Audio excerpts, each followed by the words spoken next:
Bom, e nós estamos recebendo agora a empresária Érica Vilela, que é especialista em ginástica para o cérebro.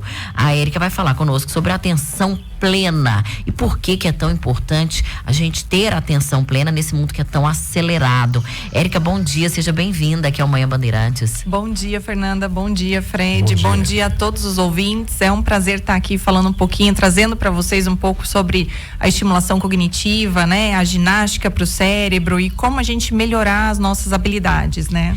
A gente precisa de algumas dicas, né? Como é que a gente vai usar esses recursos para conquistar essa atenção plena, fortalecer a memória, melhorar a produtividade, porque eu acho que tem tantos estímulos roubando a nossa atenção o tempo inteiro, né, Érica? Exatamente, a gente vem, né, essa vida corrida e tumultuada, ela vem fazendo com que a gente deixe de exercitar a nossa atenção.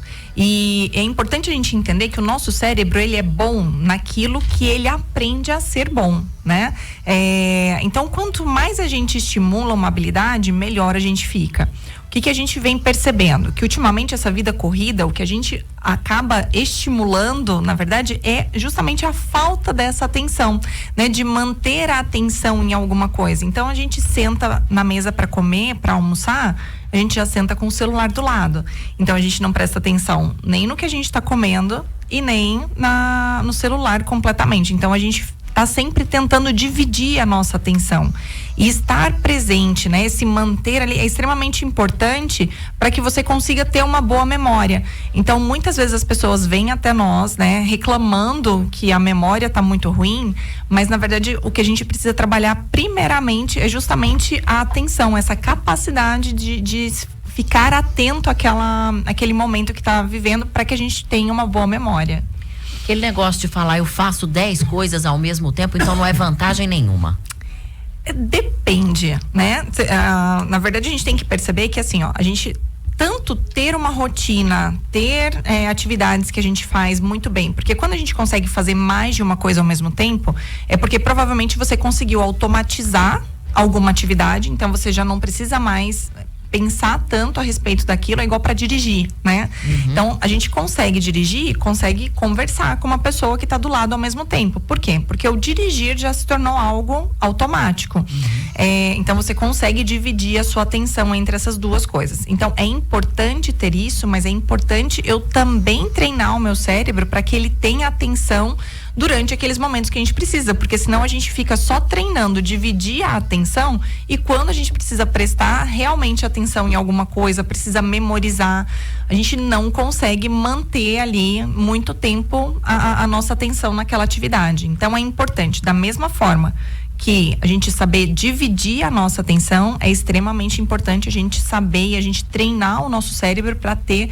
uma atenção focada naqueles momentos que a gente precisa. Quais esses exercícios? O que é que eu preciso fazer para melhorar então a saúde física do meu cérebro? É estudar a tabuada? Oi, não tem mais tabuada não, né?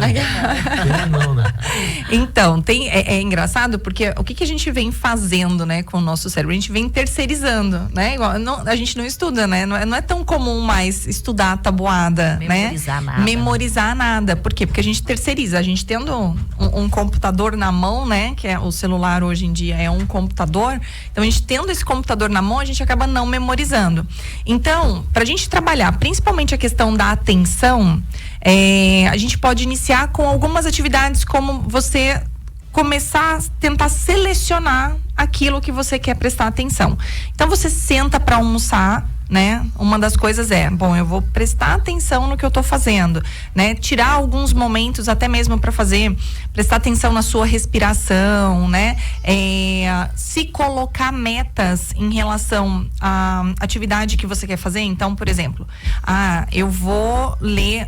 Eu preciso resolver um problema do meu trabalho que está chegando aqui, mas eu preciso ler um livro também. Então eu vou terminar o capítulo, cada final de capítulo do livro que eu tô lendo, eu dou uma pausa para poder para poder resolver o outro problema.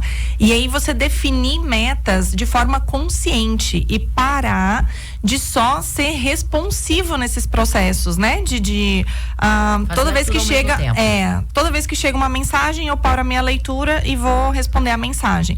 Aí você não consegue fazer render nem a sua leitura e nem resolver totalmente aquele problema que você precisa resolver. Então, é você estar consciente desse processo, sair desse modo automático e começar a definir mais metas para isso. Então, nesse momento eu preciso prestar atenção. Eu quero reduzir um pouco o tempo que eu fico nas redes sociais. Eu quero definir uma estratégia de em qual momento eu vou praticar a minha atenção. Eu vou fazer uma meditação, né? Então, tudo isso vai ajudar você a melhorar essa questão da atenção plena. Às vezes, dar uma paradinha, respirar, né? Ter aquele momento para fazer isso e tentar viver mais a parte do presente, a gente tentar reduzir essa ansiedade, né? Em relação ao futuro e viver um pouquinho mais o presente. Tudo isso ajuda a gente a ir melhorando. Então, tomar consciência desse processo é extremamente importante para que a gente tenha sucesso nisso daí. Fernanda, eu tento meditar, mas aí o celular fica tremendo com as mensagens chegando, eu fico doido e vou ler. Eu tô vendo nos exemplos que você está citando, o celular tá quase que 100% por trás disso. Então, quanto da nossa atenção isso aqui rouba, né? O celular. É engraçado que pro celular a gente costuma ter muita atenção, né? Aí saiu do celular, a nossa atenção ela já começa. Então, às vezes, para ver, até para assistir um filme, às vezes, né? As pessoas têm uma certa dificuldade se ela não ficar ali o tempo todo checando para ver se não chegou mensagem. Então, percebe que a gente vai treinando a nossa atenção para não ter atenção, né? A gente está fazendo um processo contrário, que é a gente treinar o nosso cérebro para não ter atenção o tempo todo em uma única atividade. Então, nas aulas, por exemplo, do Supera, uma das coisas, durante a prática do ábaco, que é uma das ferramentas que a gente usa, os alunos, dentro da sala de aula, todo mundo vai falando em voz alta. Então, é uma sala que ela é ruidosa, ela é barulhenta, né? E aí as pessoas falam assim, nossa, mas eu não consigo me concentrar num ambiente barulhento. Mas o objetivo é justamente você treinar a sua atenção em um ambiente ruidoso, para que aquilo ali, se você conseguir ter atenção num ambiente que não é favorável, você provavelmente vai conseguir manter a sua atenção em um ambiente que é silencioso, que tem pouco estímulo, é muito mais fácil. Perdão, Fernanda, eu tava esses dias até lendo na Discovery que o cérebro humano diminuiu nos 20 milhões de anos, né? Justamente por causa dessa falta de exercitar esse cérebro. E a gente está vivendo uma fase da vida que é tudo muito fácil, tudo ao alcance do toque da mão. Então, hoje você não se esforça mais. Quando você falou da tabuada, foi muito bacana, porque, rapaz, eu peguei cada porrada da minha mãe para aprender aquele negócio e hoje já não tem mais isso. Hoje é tudo muito fácil. Se você acompanhar o estudo do teu filho, ele vai estar com o caderno na mão e o computador aberto. Então, tudo, ele tem ali a resposta. Ele não vai exercitar tanto o cérebro dele. Isso acaba deixando o nosso cérebro mais preguiçoso e mais atrofiado. Isso que você está falando, Fred, é muito importante porque saiu um estudo recente que falou que essa nova geração é a primeira geração que é menos inteligente do que os pais. Então, em toda a história da humanidade, essa foi a primeira vez que foi detectado que a nova geração ela é menos inteligente do que a geração dos pais. Nossa, que bom que os filhos ouçam isso, porque eles se acham mais inteligentes do que a gente. Eles têm acesso a mais conhecimento, né? Então, assim, se a gente for analisar, conhecimento, gente, não é aprendizado, né?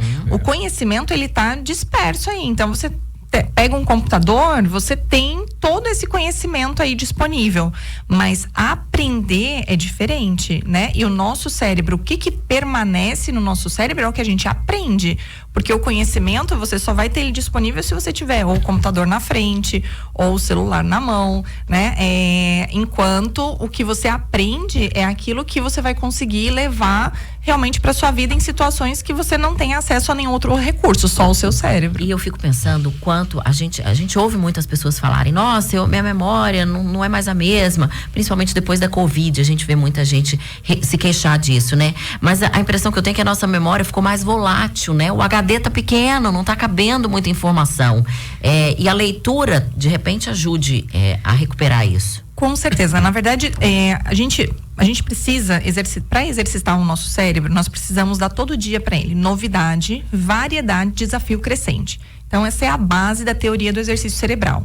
Então, eu tenho que aprender coisas novas todos os dias, eu tenho que diversificar o tipo de estímulo que eu dou e eu tenho que ir aumentando o grau de desafio. Então, a leitura é um dos exercícios que são importantes para a gente praticar, né?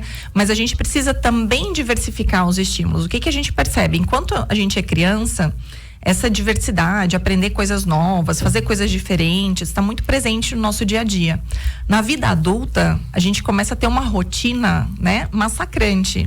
Então a gente faz todos os dias basicamente as mesmas coisas do mesmo jeito, né, e corre para fazer cada vez mais coisas, né, e sempre, se você for prestar atenção, no modo automático. Sem estar ali realmente atento para aquilo que você está fazendo, né? Uma coisa que às vezes eu percebo, às vezes muda a fachada de um prédio que perto da minha casa, né? Que eu passo na frente todos os dias. Às vezes você demora semanas para perceber que mudou a cor, que mudou alguma coisa, porque o seu cérebro assume que ele já sabe tanto sobre aquilo ali que ele já não presta mais atenção no que está acontecendo. Então, é muito importante a gente começar a trabalhar também essa questão de sair da rotina, de quebrar um pouco a rotina, de desenvolver, né? Pegar atividades e fazer, por exemplo, deixa um pouco o celular de lado em casa, né? E vamos fazer todo mundo um jogo de tabuleiro, né? Vamos ter ali uma atividade coletiva, nem que seja um jogo de cartas, mas ver que o estímulo vai ser diferente, né? Então, a gente retomar um pouco essas atividades que não estão tão relacionadas ao meio eletrônico já ajudam nesse processo de melhorar esses estímulos. Porque a Covid, ela deixou sequelas. A gente precisa trabalhar dentro disso, mas não só por conta da Covid. A gente tem outras coisas que estão deixando sequelas tão graves quanto a Covid deixou aí. Isso. Érica, quem tiver mais interesse em de repente conhecer um pouco mais, como que entra em contato com você? Pode procurar a gente lá no Setor Oeste, na rua R16, número 97, ou entrar em contato pelo telefone 3922-0444. Repete o número. 3922-0444.